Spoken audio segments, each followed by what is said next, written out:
আমার মেয়েকে আমি চিনি মা, ও কখনোই এমন কোনো কাজ করবে না যাতে আমাদের এই রাজ পরিবারের সম্মানহানি হয়।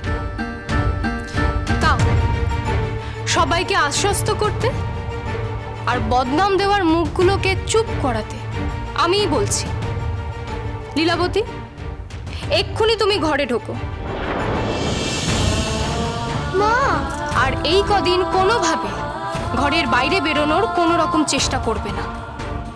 মা, মিহির, তুমিও এখন থেকে কয়েকদিন ওপরে আমাদের ঘরের সামনে আসবে না।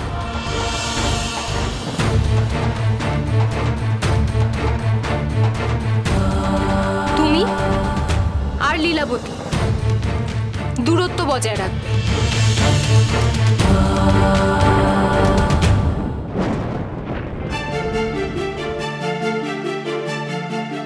মা তো ঠাকুমাদের কথা মতো আমাকে ঘরে বন্দি করে ফেলতে চাইছে, আর মিহিরকে আমার কাছ থেকে দূরে সরিয়ে দিচ্ছে। দুধ ভাল লাগে না। তোমার মা যা করছে সেটা তোমার ভালোর জন্যই করছে লীলাবতী। নিজের মায়ের ওপর এইটুকু ভরসা রাখো।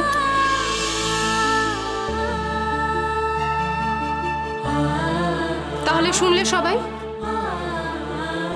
এটাই আমার বিহিত, এই আমার বিধান। আমায় যেন আর দ্বিতীয়বার না বলতে হয়।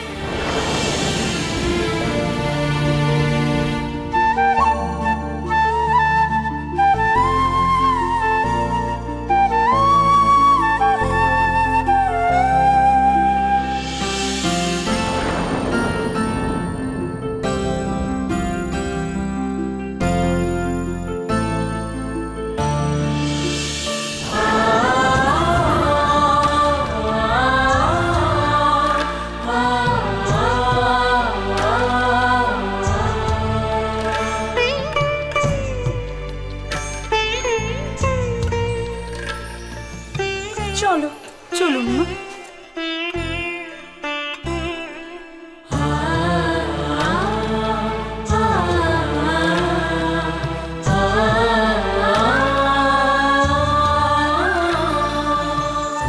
না, মা আসলে ঠিকই বলেছিল। এসব বুঝে ফেলা আমার কম্য নয়। কি যে হচ্ছে এসব, কেনই বা সবাই এত ভয় পেয়ে আছে? কি এমন অসুস্থ লীলাবতী যে এত কাণ্ড? না, কিচ্ছু মাথায় ঢুকছে না। ধুস,